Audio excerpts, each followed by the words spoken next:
इसलिए आप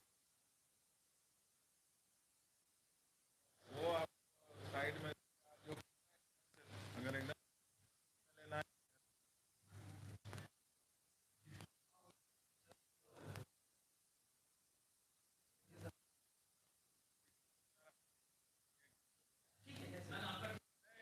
हमको ये नहीं है, जैसे आप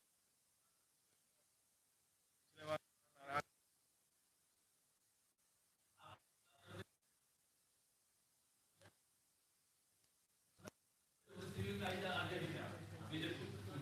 अरे भाई हम बीजेपी आए।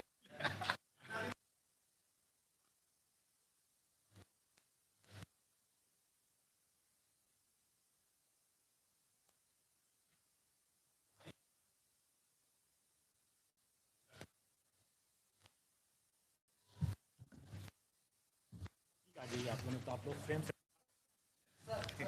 आ जाइए।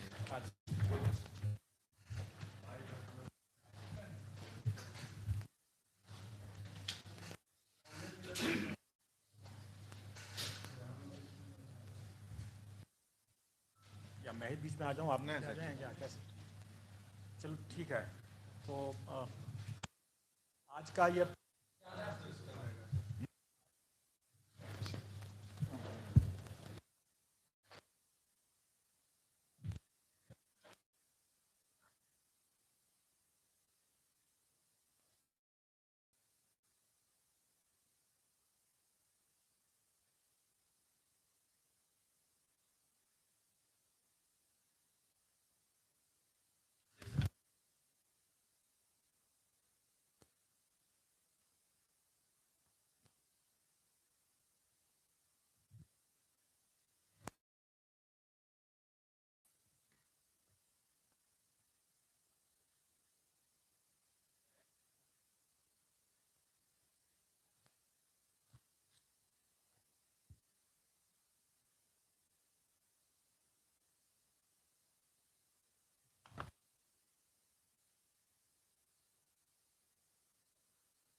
इस परिप्रेक्ष्य में हम लोगों ने महसूस किया कि आप लोगों को कुछ फैक्चुअल बातें, तथ्यात्मक जानकारी कुछ दे दी जाए, ताकि अनावश्यक जो संशय और अनावश्यक कन्फ्यूजन जो हो रहा है लोगों के मन में, वो दूर हो सके।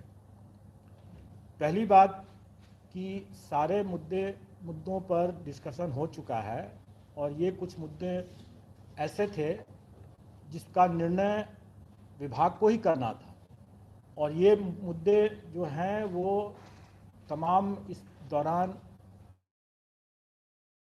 अभ्यर्थियों के द्वारा ही उठाए गए, और उन्हीं सब बिंदुओं पर विभाग को निर्णय लेना था, और इसी कारण से उसमें विलंब हुआ। जब पिछली बैठक में हम लोगों ने प्रेस कॉन्फ्रेंस में बताया था कि हम लोग इसको जल्दी निकाल देंगे, लेकिन उसके बाद अभ्यर्थियों के तरफ से ही कई तरह की बातें आ रही थी, मांग आ रही थी। उसमें एक बहुत महत्वपूर्ण मांग ये था कि जो अपियरिंग कैंडिडेट्स हैं, खास करके प्रशिक्षण डीएलएड का जैसे है, उसके लोगों की मांग थी कि हमको भी मौका मिले। हर लोगों को अपने अलग अलग कारणों से लोगों की मांगें हो रही थी। तो इन सभी मांगों पर विभाग को ही विचार करके देना था, और विभाग ने विचार भी किया है, और उसके बाद उन सब बिंदुओं को आयोग को स्पष्ट भी किया गया है, और उसके आलोक में आयोग ने अपना विज्ञापन का प्रारूप तैयार किया है, और अधिक से अधिक कल तक जो है ये हम लोग प्रेस में भेज देंगे। उसके बाद वो हो सकता है आज भी चला जाए, हो सकता है कल चला जाए, लेकिन ये इस महीने के अंत में तो आप निश्चित रूप से मान के चलें कि 1 जून का जब सुबह में आप लोग देखेंगे तो जरूर उस समय तक आप लोगों को जानकारी रहेगी। कुछ बातों का मैं खुलासा कर दूं कि जो परिवर्तन जो कुछ हुए हैं, कुछ अभ्यर्थियों की मांग को देखते हुए, वो मैं कुछ चीज़ों की जानकारी दे देता हूँ। एक की जो सिलेबस के संबंध में जो बार बार लोगों की चर्चा होती रही है कि सिलेबस का विस्तार किया जाए, तो सिलेबस का विस्तार करने की कोई आवश्यकता नहीं है। लेकिन एक चीज़ हम लोगों ने जरूर स्पष्ट आउट कर दिया है कि प्राथमिक विद्यालय के अध्यापकों के लिए विद्यालयों में जो पाठ्यक्रम है वो एनसीईआरटी के पाठ्यक्रम का जो है वही है, इसलिए वो उसी से गाइडेड होगा और वही है। अभ्यर्थी को सिलेबस विस्तार से अगर समझने की जरूरत है, बस उन्हीं को देख लेंगे तो उनके वो जिज्ञासा पूर्ण हो जाएगी। दूसरा जो लोगों की एक मांग रही है कि जो भाषा की का जो है उसमें 100 नंबर का है, और उसके लिए 2 घंटे हैं, और मुख्य पेपर जो है वो भी 2 घंटे का है, लेकिन उसमें 150 मार्क्स का है।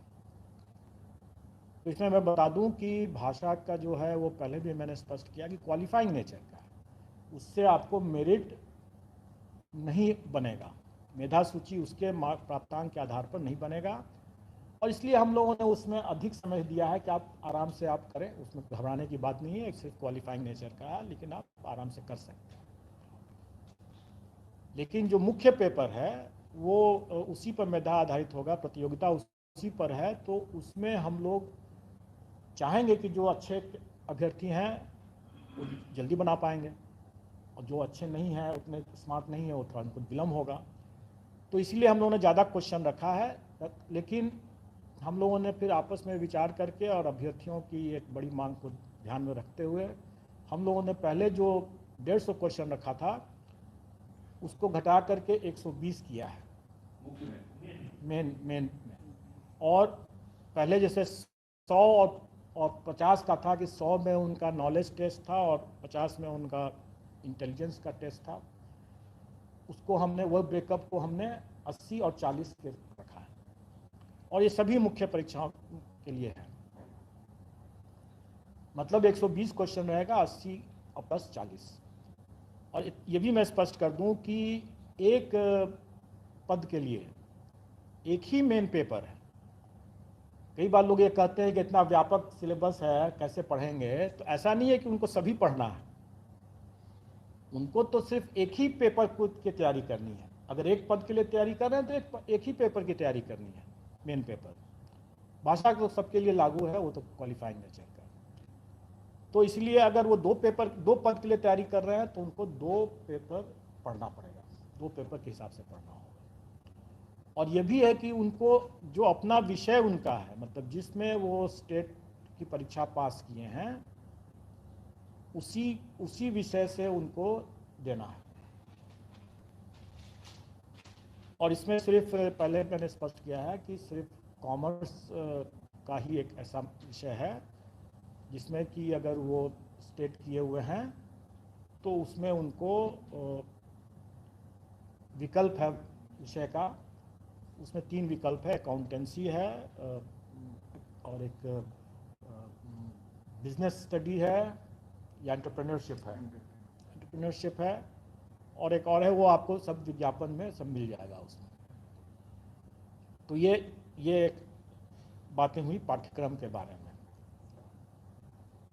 अब इसके आगे ये हमें बताना है कि अभ्यर्थियों की एक और मांग जो सरकार के समक्ष गई थी, आयोग को भी लोग दे देते हैं, लेकिन एक्चुअली वो निर्णय सरकार को ही लेना है, और सरकार ने संसूचित किया है, और ये भी कल की बैठक में ही क्लियर हुआ है कि जो अपीयरिंग कैंडिडेट हैं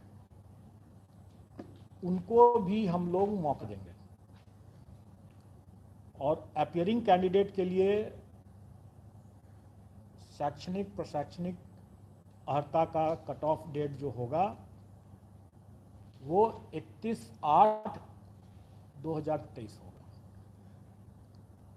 मैं फिर से इसको स्पष्ट कर दूं कि ये डेट है कि इस तारीख तक अगर उनकी परीक्षा हो गई है, जो अर्हता संबंधी परीक्षा अगर हो गई है, तो वो आवेदन दे सकते हैं। उनका परीक्षा फल बाद में भी निकले तो कोई हर्ज नहीं है, उनको हम लोग भाग लेने का, इसमें आवेदन और प्रतियोगिता में भाग लेने का मौका दिया जाएगा। ये बिंदु लोग डिमांड करते रहे हैं, और मैं समझता हूं कि अगर इस पॉइंट पर अगर किसी को अभी भी अगर कोई संशय है तो पूछ लेंगे। 31 अगस्त 2023 परीक्षा हो जानी चाहिए। यस, इस तारीख तक परीक्षा सिर्फ में उसको हो जानी है, तो वो भाग ले सकते हैं। परीक्षा फल जब भी आएगा तब आएगा। ये वो छात्र होंगे जो टेट क्वालिफाइड किए होंगे ना सर? जो भी अर्हता संबंधी परीक्षा है, अगर वो उनका पेंडिंग है, या तो परीक्षा नहीं हुई है या परीक्षा फल उसको नहीं मिला है, तो दोनों ही स्थिति में वो भाग ले सकेंगे, बशर्ते इस तारीख तक उनकी वो परीक्षा संपन्न हो जाए और उसमें वो भाग ले लें। सबके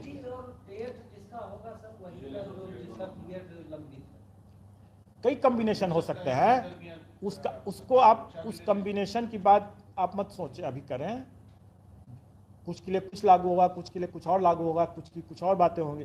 मैंने आपको एक विस्तार से ये बता दिया कि जो भी अर्हता संबंधी परीक्षा उनको देनी है, अगर वो परीक्षा 31/8/2023 तक संपन्न हो जा रही है, या अगर पहले संपन्न हो चुका है और उसका परीक्षा फल अभी नहीं हुआ है, तो भी वो दे सकते हैं। और परीक्षा फल उनको बाद में निकलता है तो भी वो दे सकते हैं, क्योंकि हम लोग जब उनका डॉक्यूमेंट वेरिफिकेशन के लिए, जब उसके कागजातों के प्रमाण पत्रों के सत्यापन के लिए जब उनको आमंत्रित करेंगे, तब उस समय उन्हें उस परीक्षा में का एडमिट कार्ड, जिसमें कि वो कह रहे थे कि हम 31 अगस्त तक अपीयर हो रहे हैं, उसका एडमिट कार्ड दिखाना होगा, और फिर उस समय उसका परीक्षा फल भी दिखाना होगा जब हम डॉक्यूमेंट वेरिफिकेशन के लिए उनको बुलाएंगे। सर यहाँ पे एक सवाल है, ये जो आप 31/8 का ये रख रहे हैं बीएड वाले छात्रों, बीएड या डीएलएड का, वो बच्चे जो सेंट्रल गवर्नमेंट का सीटेट क्वालिफाइड होता है उसके लिए सिर्फ है, या फिर सभी बीएड के लिए? मैंने क्या कहा, मैंने कहा कि अर्हता संबंधी कोई भी परीक्षा उनको, लेकिन ये नहीं हो सकता है कि अगर इस कट ऑफ डेट के बाद वाली परीक्षा में भी अगर वो बाद में अगर कोई परीक्षा होने जा रही है, अगले साल कोई परीक्षा होने जा रही है, तो आज झूठा डिक्लेरेशन दे करके वो अपीयर हो जाएं, वैसा नहीं होगा। क्योंकि उसके लिए हम लोग और भी हम लोग उसको वचनबद्धता लेंगे, और अगर उसमें अगर वो पाते हैं कि नहीं उसने एडमिट कार्ड उसके पास में नहीं है उस तरह की परीक्षा का, तो फिर हम लोग उसको ब्लैकलिस्ट वगैरह करने की, गलत बयानी के लिए ब्लैकलिस्ट करने की बात करेंगे। जो परीक्षा 31/8/2023 तक संभावित है, वैसे ही मामलों में, और उनका अगर उसमें कोई परीक्षा अगर रुका हुआ है या परीक्षा फल रुका हुआ है, तो वो अप्लाई कर सकते हैं। उसमें सर इसका जो सवाल था, इसका सवाल ये था कि बीएड या सीटेट, जो सीटेट मान लीजिए कि सीटेट भी लंबित है, 31 अगस्त तक हो गया सीटेट, तो वो भी अप्लाई कर सकते कर सकते हैं। मैं तो कहा ना कि हर तरह की वो परीक्षा में वो दे सकते हैं, बशर्ते कि वो परीक्षा आयोजित तो हो। अगर मान लीजिए उसने अभी तक न सीटेट किया है, न बीटेट किया है, न एसटीटी किया है, और नहीं ग्रेजुएशन किया है और फिर भी वो आकर के कह रहा है कि हमको संभावित है सारी परीक्षाएं एक साथ हो, इसी बीच में तो अगर हो जाता है सो फॉर सो गुड, उसका लक।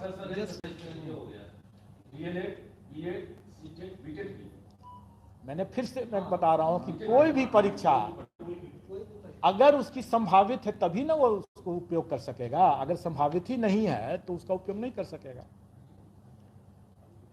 अगर वो संभावित ही नहीं है तो गलत बयानी कैसे कर सकता है वो?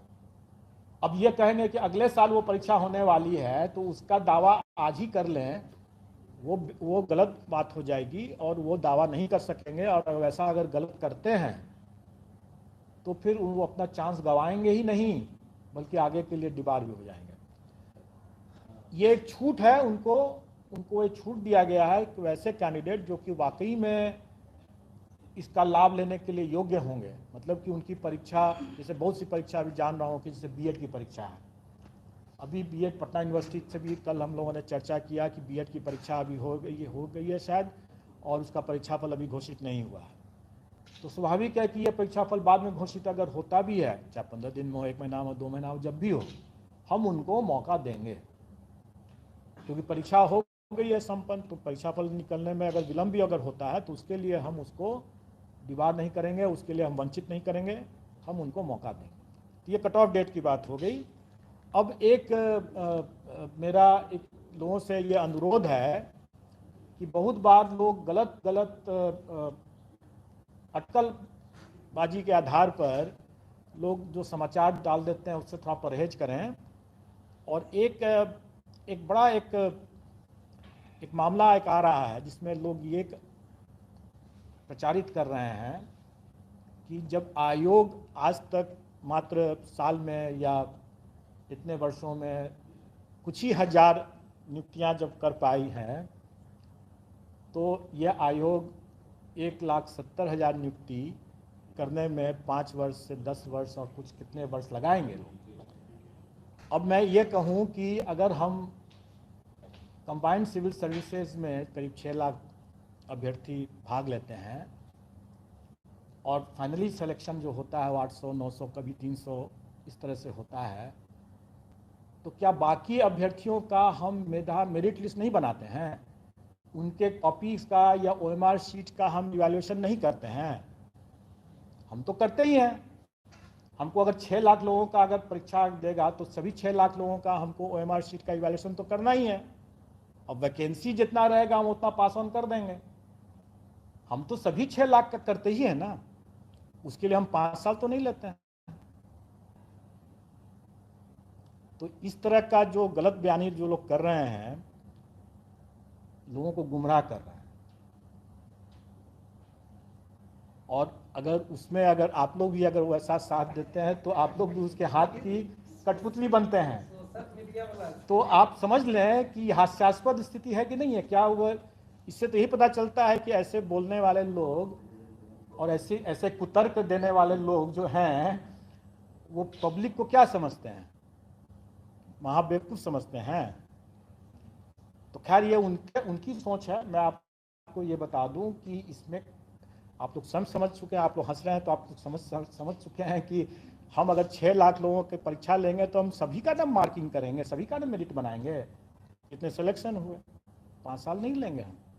और जैसे मैंने पहले ही बताया था कि अगर हम कंबाइंड सिविल सर्विसेज का अगर 1.5 महीने में रिजल्ट निकालते हैं तो इसमें हमारी करीब 4 परीक्षाएं हैं, क्योंकि 3 तरह के पद हैं और एक क्वालिफाइंग नेचर का है। तो क्या हम 4 गुना समय लेंगे? नहीं, हम उसमें 2 से 3 महीने में हम लोग इसका रिजल्ट निकाल देंगे और निश्चित तौर पर इस कैलेंडर ईयर में हम रिजल्ट निकाल देंगे। अब रही बात कि आवेदन, हम लोग इसको आमंत्रित करने का डेट थोड़ा आगे रखेंगे, क्योंकि इसमें कई इसमें रिलैक्सेशन की बातें, जैसे एज के लिए कट ऑफ डेट 1/8/2023 है और ये शिक्षक नियमावली से जो नियुक्ति नियमावली है उसी में है ये दिया हुआ। न्यूनतम और अधिकतम दोनों के लिए यही कट ऑफ डेट है, लेकिन इसके बाद इसमें अलग अलग श्रेणी के लिए अलग अलग मामलों में इसमें कट ऑफ डेट के बाद रिलैक्सेशन भी अलग अलग है, किसी में 10 साल है, किसी में 14 साल है, किसी में 11 साल है। भूतपूर्व सैनिक के लिए कुछ और है। तो इसमें कई ऐसे हैं जिसको लेकर के हमें अपने आवेदन, ऑनलाइन आवेदन, क्योंकि हम ऑनलाइन ही लेंगे, इसमें ऑनलाइन आवेदन को तैयार करने में हम लोग को समय लगेगा उसके लिए। लेकिन हम ये भी कह रहे हैं कि जो अभ्यर्थी इसमें आवेदन देंगे ऑनलाइन और जिनका परीक्षा फल निकला हुआ है और बाकी जो प्रमाण पत्र, जैसे उनको अपने आरक्षण संबंधी जो प्रमाण पत्र हैं, EWS संबंधी प्रमाण पत्र हैं, डोमिसाइल संबंधी प्रमाण पत्र हैं, उनको वो आवेदन के साथ अटैच करना अनिवार्य है। ये नहीं होगा कि हम बाद में दे देंगे, अभी हमारे पास नहीं है, अब डिक्लेयर कर देते हैं, लोग बाद में बोलते हैं कि हमारे ला रहे हैं, नहीं लाते हैं। इसमें हम लोग ये कर रहे हैं कि नहीं, आपको उसी के साथ ही देना है। अगर आपके पास में नहीं है तो आपको 15 दिन का टाइम रहेगा, आप बना लीजिए, आप बनवा लीजिए इस। लेकिन जब आप जमा करेंगे आवेदन, तो आप सभी दस्तावेज के साथ जो प्रमाण पत्र आपके हैं, परीक्षा फल अगर निकला हुआ है तो वो भी है, वो सभी को की छायाप्रति आपको लगा करके ही देना है। बाद में उसमें लगाने का या जमा करने का मौका नहीं दिया जाएगा। बाद में सिर्फ जो प्रमाण पत्र आप लगाए हैं, सिर्फ उसी का मूल प्रति आपको सत्यापित कराना होगा। हम लोग प्राय देखते हैं कि EWS के मामले में खास करके, या क्रीमी लेयर का सर्टिफिकेट लेकर के जो आते हैं, पहले डिक्लेयर कर देते हैं, या फ्रीडम फाइटर का जैसे लेकर के आते हैं, डिक्लेयर कर देते हैं और बाद में बोलते हैं कि नहीं मिला, हमको सर्टिफिकेट नहीं मिला, और बाद में अपना दावा को विड्रॉ करते हैं। तो ऐसी बात की गुंजाइश नहीं होगी। अगर आपके पास में सर्टिफिकेट नहीं है तो काइंडली आप न वैसी दावा करें। और अगर आपका एक साल बाद तो हम नहीं मांगते हैं ना, हम तो पूरे प्रक्रिया में एक साल थोड़ी लेंगे। हम अभी हम इसकी बात करें, एक साल का हम समय नहीं लेने वाले हैं। आपका आवेदन के समय में आपके पास में जो भी सर्टिफिकेट होगा, आपके पास में जो भी सर्टिफिकेट होगा, आप तभी आप अप्लाई करें। जो आप दावा कर रहे हैं उसका सर्टिफिकेट आपके पास में होना चाहिए। आपके पास में अगर परीक्षा फल नहीं है तो स्वाभाविक है कि आप उसका दावा नहीं कर सकते हैं। तब आपको आपके पास संभावित जो परीक्षा होने वाली है, या आप ये घोषणा आपको देना होगा कि अगर आपने परीक्षा दे दिया है और आपके पास में सर्टिफिकेट अभी नहीं मिला है, प्रमाण पत्र, तो आपको ये अंडरटेकिंग देना होगा कि आपने परीक्षा दे दिया है या परीक्षा होने वाली है और आप उसमें देने वाले हैं, और आप समय पर आप जो मांगा जाएगा तो सत्यापन के समय में आप मूल दस्तावेज दे पाएंगे, अन्यथा आपकी पात्रता नहीं मानी जाएगी, स्वीकार नहीं की जाएगी। ये चीज़ उनको देना होगा अंडरटेकिंग। रिजर्वेशन और डोमिसाइल कितना पुराना चलेगा? देखिए, रिजर्वेशन की बात जो है, आरक्षण तो अगर EWS का जैसे उन्होंने कह ही दिया कि 1 साल का है, लेकिन अगर दूसरे जो वर्टिकल रिजर्वेशन जिसके कहते हैं, जाति आधारित जो आरक्षण है, उसमें मैं समझता हूँ कि डेट का तो कोई है ही। NCLC जो क्रीमी लेयर का अलग रहेगा, जो क्रीमी लेयर रहता है वो करंट होना चाहिए। आ रहा है उसमें रहता है, तो जिस ईयर में आप अप्लाई कर रहे हैं उसका तो होना ही चाहिए। ये दोनों चीजें हैं। लेकिन मान लीजिए अगर रिजर्व कैटेगरी में SC ST के लिए कोई बार नहीं है। SC के लिए एक बार है कि उसके साथ रेसिडेंशियल जरूरी है। EWS वाले में सर, जैसे वो देंगे तो 2023-24 का देंगे ना, 22-23 का देंगे, 22-23 का देंगे। OBC का क्या होगा सर? उसका करंट होना चाहिए, करंट होना चाहिए। और इसके लिए हम लोग मौका दे रहे हैं, और इसलिए हम कह रहे हैं कि आपको विज्ञापन निकाल रहे हैं, विज्ञापन में आप पढ़ लें सब लोग अपना, और जिनको जो जो प्रमाण पत्र नहीं है उनके पास में, तो ये इस दरमियान वो इकट्ठा कर लें अपना। और इसीलिए हम उन लोगों को टाइम भी दे रहे हैं, और इस बीच में मेरा ऑनलाइन सिस्टम भी तैयार हो जाएगा, तो वो हम बताएंगे आपको। हम मान के चलते हैं कि हम लोग करीब 2 सप्ताह का टाइम उनको दे सकते हैं। और भी उसके बाद आवेदन जमा करने में भी उसको कुछ टाइम मिलेगा, तो 2 से 3 सप्ताह का हम लोग आवेदन जमा करने का भी समय देंगे।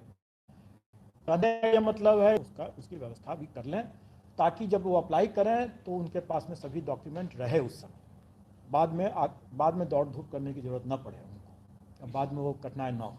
अब रही बात कि ये नेगेटिव मार्किंग की जो बात आपने जो किया, एक मिनट इसमें सब कंफर्म होना चाह रहे हैं कि 1 जून तक अधिसूचना जारी कर देंगे। हाँ उसके पहले ही हो जाएगा। हाँ, और रजिस्ट्रेशन जो है इसके 2 सप्ताह के बाद 15 जून हम ऑनलाइन देखिए रजिस्ट्रेशन और आवेदन हम लोग पहले जो अलग अलग तिथि पर करते थे वो हम लोग अलग अलग तिथि पर नहीं करेंगे, एक ही साथ करेंगे। तो ये 15 जून हाँ उसके आसपास। तब तक लोग भी अपनी तैयारी कर लें, हम भी अपनी तैयारी करेंगे और अभ्यर्थी भी अपनी तैयारी कर लें, आप प्रमाण पत्र सब इकट्ठा कर लें। अब रही बात कि एक और पॉइंट है आरक्षण से ही संबंधित कि नियमावली में ही दिया हुआ है कि महिलाओं के लिए जो प्राथमिक विद्यालय के मामले में प्राइमरी स्कूल में वो 50% आरक्षण है महिलाओं के लिए। और उसका वैसे भी पूरा जो ब्रेकअप है, जो पद की जो रिक्ति के रोस्टर वाइज मतलब आरक्षण कोटिवार, वो भी हम लोग वेबसाइट पर डाल देंगे और उसमें लोग देख सकते हैं कि किस विषय में किस किस कैटेगरी आरक्षण कोटिवार सब देख सकेंगे। उसमें कुछ जो छूट, जितनी तरह की छूट है वो विज्ञापन में आप पढ़ लेंगे, जैसे विषय के हिसाब से भी, जैसे कंप्यूटर के मामले में भी लोगों की जिज्ञासा थी और कितना प्राप्तांक क्या है, वो सारा डिटेल्स जो है वो आपको विज्ञापन में मिल जाएगा। आपको उसमें जितना भी डिटेल्स है उसमें इतने ढेर सारे, अगर मैं उसी की परीक्षा ले लूँ अगर, तो शायद उसमें भी हम लोग भी फेल कर जाएंगे, क्योंकि इतने ढेर सारे उसमें हैं पॉइंट्स। और यही कारण था कि थोड़ा टाइम भी लग रहा था, स्वाभाविक है, इतने ढेर सारे कंडीशंस हैं और इतने वैरायटी इतने ज़्यादा हैं कि ये इसको समझना, एक बार में समझना और एक बार में समझ करके उसको लिखना, उतारना कंडीशंस को और उसके हिसाब से सॉफ्टवेयर को ही बनाना है मुश्किल बात, लेकिन समय लगा, देर आए दुरुस्त आए वाली बात है। तो अभी हम लोग तैयार हैं इसमें। अब रही बात कि ये कट ऑफ, इसलिए ये आपने कहा नेगेटिव मार्किंग के लिए, इस पर भी लोगों ने बहुत चर्चा किया कि मतांतर है, मतांतर है। ऐसा कोई मतांतर नहीं है, किसी भी बिंदु पर कोई मतांतर नहीं है, और सबकी सहमति से और अपने अपने क्षेत्राधिकार से, जिसको जो क्षेत्राधिकार है, विभाग का, आयोग का जो क्षेत्राधिकार है, उसके उन सीमाओं में रहते हुए और आपस में विचार विमर्श के बाद ही कोई निर्णय लिया जाता है। तो इसमें नेगेटिव मार्किंग रहेगा, मेन पेपर में नेगेटिव मार्किंग रहेगा। और कोई 4 में 1 रहेगा सर। उसके बारे में जब हम भी जब क्लियर हो जाएंगे तो आपको बता देंगे, राइट। क्योंकि कुछ बातें ऐसी हैं जो कि समय आने पर जरूर बता दिया जाएगा, और कैंडिडेट्स को हम लोग एग्जामिनेशन देने के पहले उनको जरूर बता देंगे। लेकिन उससे आप स्वयं सोचें कि उससे क्या हमारे परीक्षा की तैयारी में कोई अंतर आएगा क्या? हम 4 लें, ऑप्शन दें, 5 ऑप्शंस दें, उससे क्या फ़र्क पड़ता है? परीक्षा की तैयारी तो आदमी को ईमानदारी से अपना करते ही रहना है ना। और नेगेटिव मार्किंग है तो मैं समझता हूँ कि थोड़ी सी सीरियसनेस तो ऐसे ही आ जाएगा।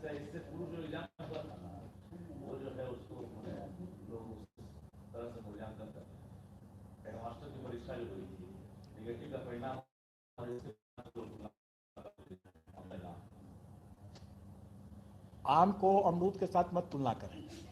आप हेडमास्टर जो थे वो क्या सरकारी शिक्षक थे या नहीं थे? उसके जो अभ्यर्थी थे वो सरकारी शिक्षक थे कि नहीं थे? और वर्तमान के जो इस मामले में जो अभ्यर्थी हैं वो सरकारी हैं कि नहीं हैं? तो आम और अमरूद को आप कैसे बराबर करके चलते हैं?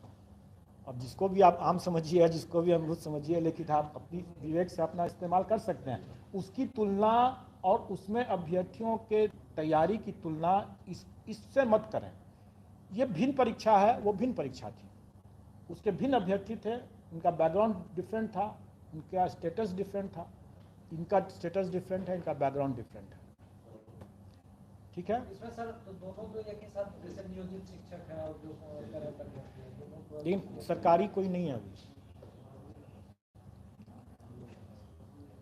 सर एक प्रश्न था सर, केवल सर बिहार के लोगों के लिए ही है? यस। तो सर जो नियोजित में सर दूसरे राज्य के हैं उनका क्या होगा, वो परीक्षा में बैठ सकते हैं कि नहीं? ये नियमावली में आपको सरकार से ही पूछना चाहिए, क्योंकि नियमावली के बारे में कोई भी बातें जो हैं कि उनका क्या होगा नहीं होगा क्या नहीं होगा, इसके बारे में हमारा अधिकार क्षेत्र नहीं है बताने के लिए। हम सिर्फ नहीं कर सकते हैं कि नियमावली में जो प्रावधान दिया हुआ है उसमें भारत का नागरिक और बिहार का स्थायी निवासी होना चाहिए, वही परीक्षा में सम्मिलित हो सकता है। सीट का कंफ्यूजन भी हो रहा है।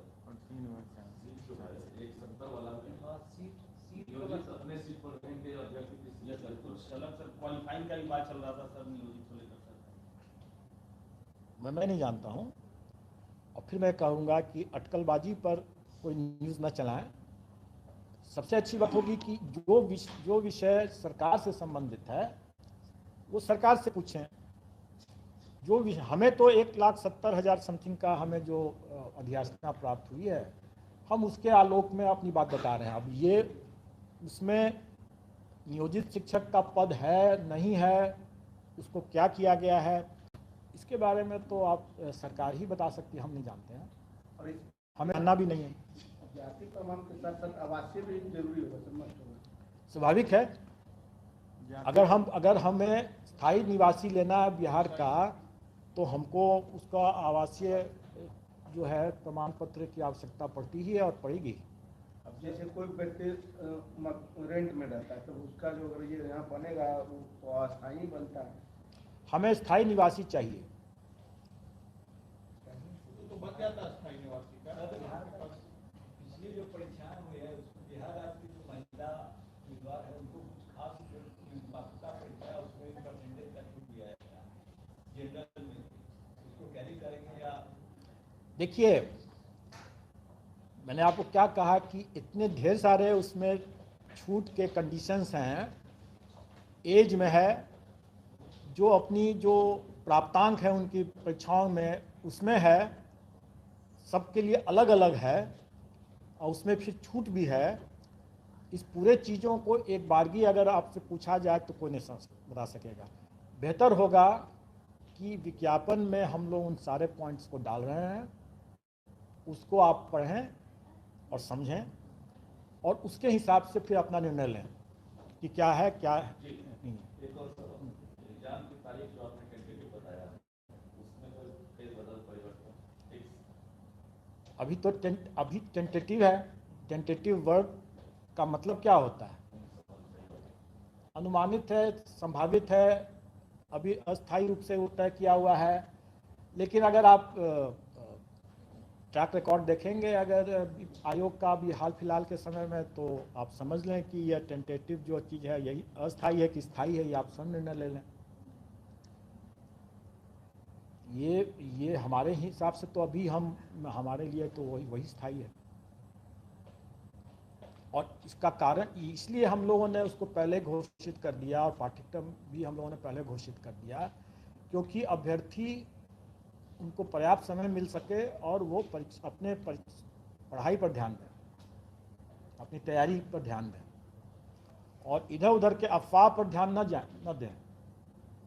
मुझे आप लोग से भी बार बार अनुरोध है कि ऐसे कुतर्क जो अभी मैंने जिसकी चर्चा किया, और कुछ और भी जो अनावश्यक,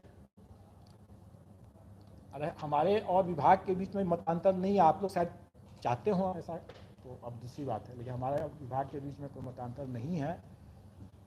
लेकिन आप कल या परसों जब विज्ञापन आपको जब देखने को मिलेगा तो आप स्वयं समझ जाएंगे कि इतने ढेर सारे कंडीशंस को देख करके उसमें जो माइंड अप्लाई करना होता है, कितने बिंदुवार उसको जो समझना होता है, उसको डिटेल्स को बिना समझे हुए, उसका इंट्रिकेसीज को बिना समझे हुए उसको तैयार नहीं किया जा सकता है।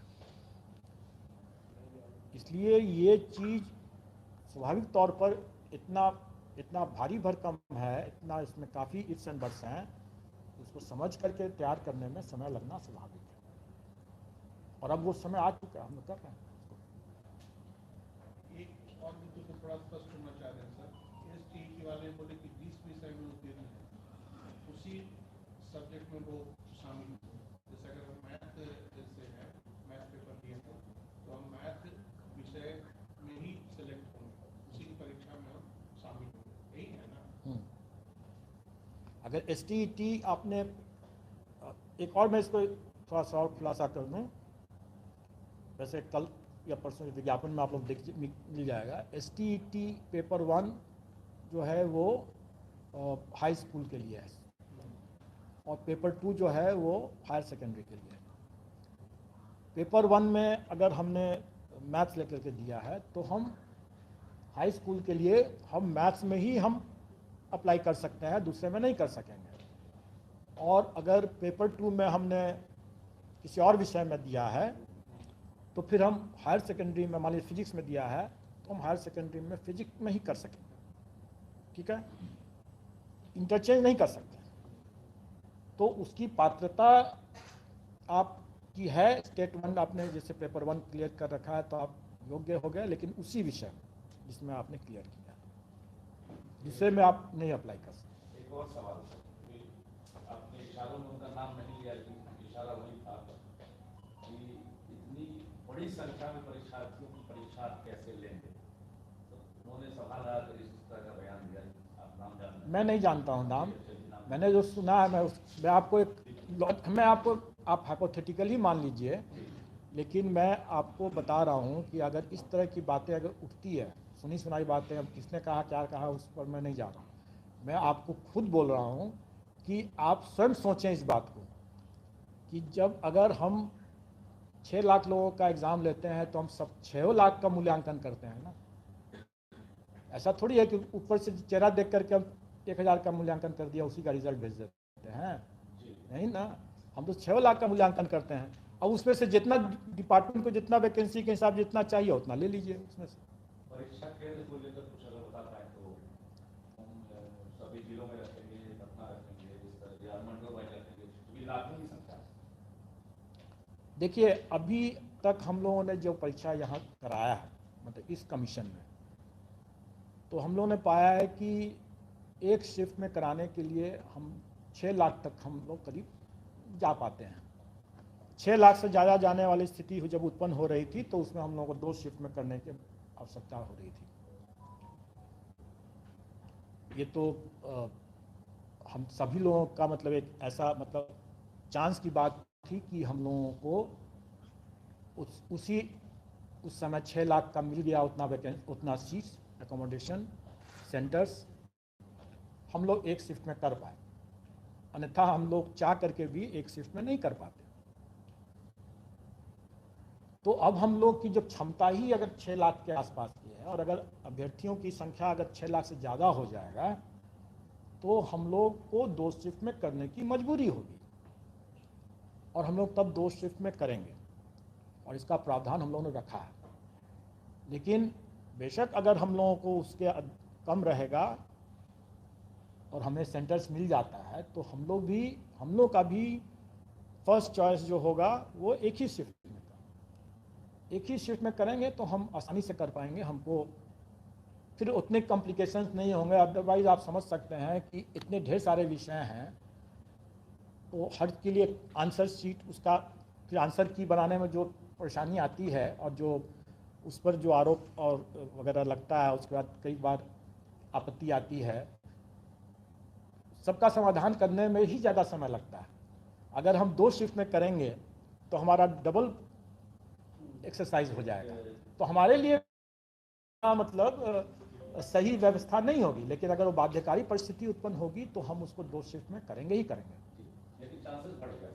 आपने पहले का जो अनुमान था आपका वो सही था, वाला अप्रेजल के लिए जैसे ही मौका मिल रहा तो आप गौर करेंगे कि आपको तकरीबन 50 से 60 के आसपास बिहार के 8% सीटेड 4% होता है। देखिए, वो अनुमान हम लोग फिर से वही कह रहे हैं कि स्पेकुलेशन या अनुमान लगाना अपनी जगह पर सही है, लेकिन जब उसको को अगर आप प्रसारित करते हैं तो फिर वो एक अलग फिर एक हो जाता है, उसमें अनावश्यक वो आशंका होने लगती है। हमें कैंडिडेट की संख्या से सिर्फ शिफ्ट की बात आती है, कैंडिडेट की संख्या से हमें उसके कारण से थोड़ा नहीं होगा, नहीं लगेगा।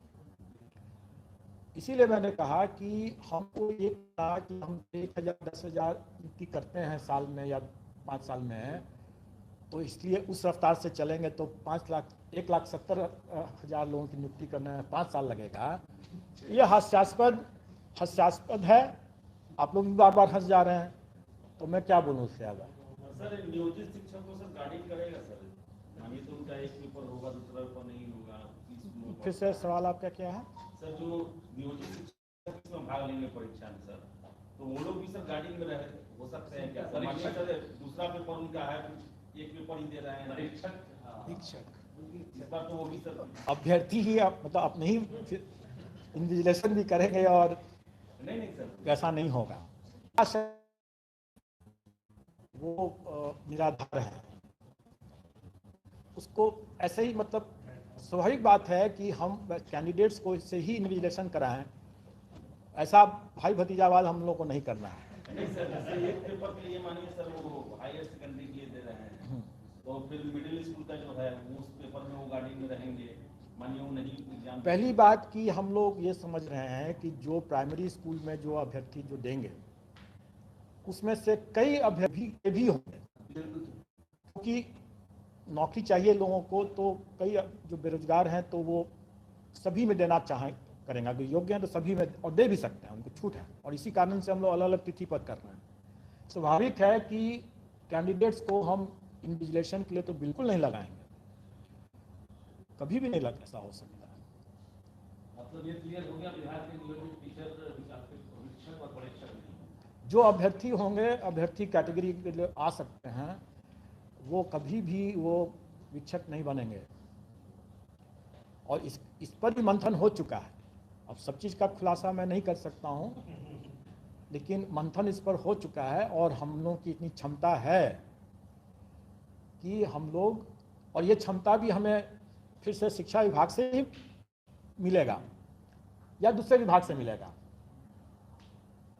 कॉलेजेस भी तो हैं शिक्षा विभाग के अधीन में, हमारे कई पंचायत के, ग्रामीण विभाग के कई अन्य विभाग हैं जिनका प्रेजेंस और लार्ज नंबर में है लोग, उसमें ऑफिसर्स हैं, लोग हैं, स्टाफ हैं उसमें।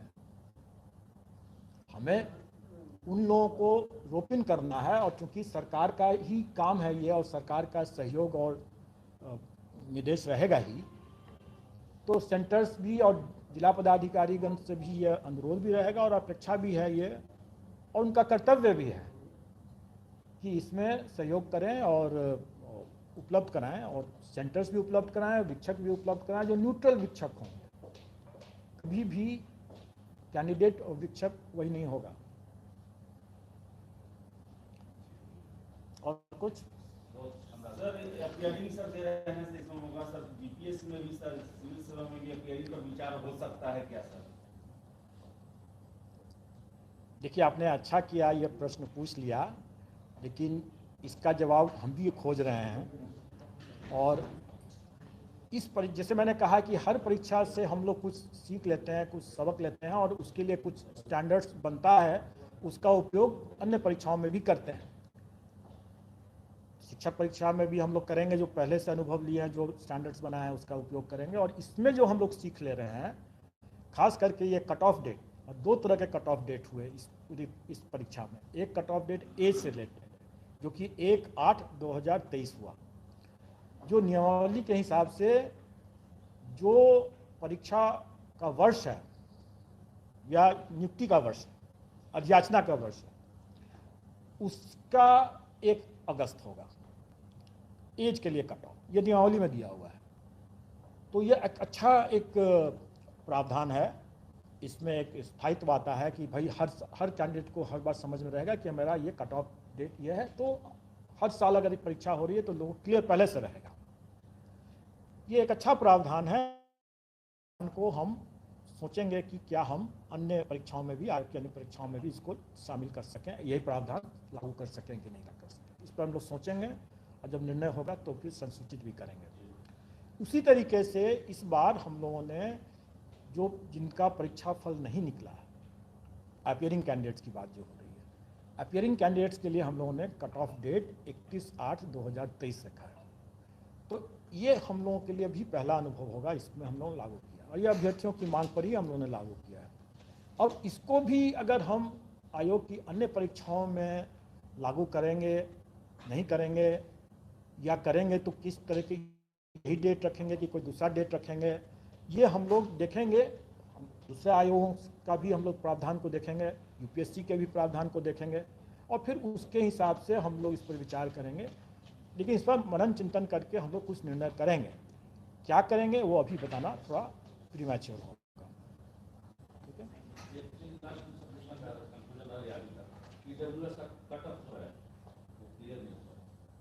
कौन सा कट ऑफ? किस चीज़ का कट ऑफ? आरक्षण से संबंधित?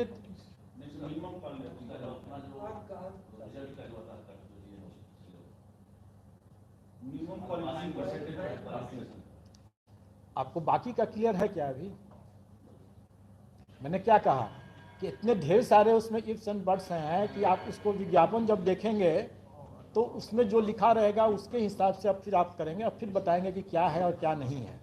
ठीक है, लेकिन जो चीज़ नहीं है वो होना है कि नहीं होना है, इसके बारे में जो अर्हता संबंधित जो भी क्राइटेरिया है वो शिक्षा विभाग का ही रहेगा, सरकार का ही रहेगा। ठीक है, मोटा-मोटी कामकाज शुरू हो गया है, यही माना जाए।